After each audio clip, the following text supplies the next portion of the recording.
Mantis Burn Racing Switch review, a modern-day micro machines that's a steal at £15. I used to love playing a game on the Sega Mega Drive console back in the early 90s called Micro Machines.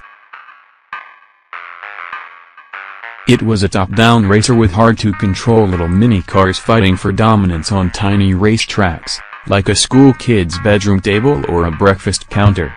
That's exactly what Mantis Burn Racing, reviewed on Nintendo Switch, reminded me of the minute I picked this corker of a little gem up for the first time. It's not perfect, and it's not Mario Kart, but we now have a second race game on the Switch worth taking a look at. The visuals on this game are excellent, with each racetrack detailed beautifully in distinct color palettes and with a relief for the natural lighting effects that lift it above other Switch titles. And the gameplay is addictively divine, as you battle to nitro burn and drift your little motor around each circuit trying to beat different types of challenge, other than the usual race to win.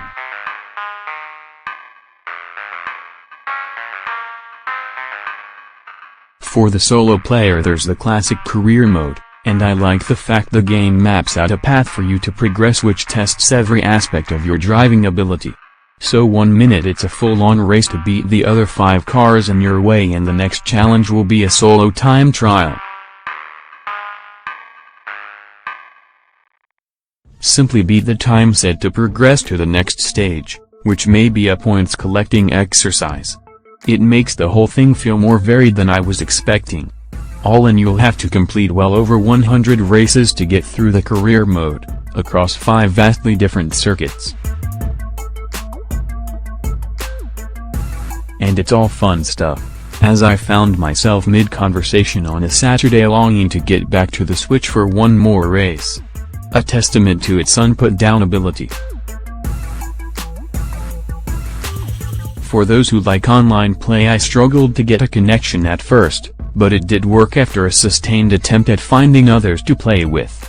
And it even offers cross-play with other versions of the game on other machines, like PC. But the best multiplayer on this game is the split-screen local type. You and a buddy, end-to-end of the Switch unit, with a Joy-Con controller in hand racing each other literally head-to-head. There's something so simplistic and old-school about it that it feels great and was a right laugh. That alone is worth the cheap cover price if you're a bit of a social butterfly and still want to show off your Switch to buddies on the go. But I must take a moment to praise Mantis Burn Racing for its plethora of different cars and the ability to customize them more deeply than, again, I was expecting. You can tweak engines, tires, even suspension, as well as the look of your car across 3 wave types. You see, on the surface this seems like a bit of a throwaway, bargain bin type of B-list game.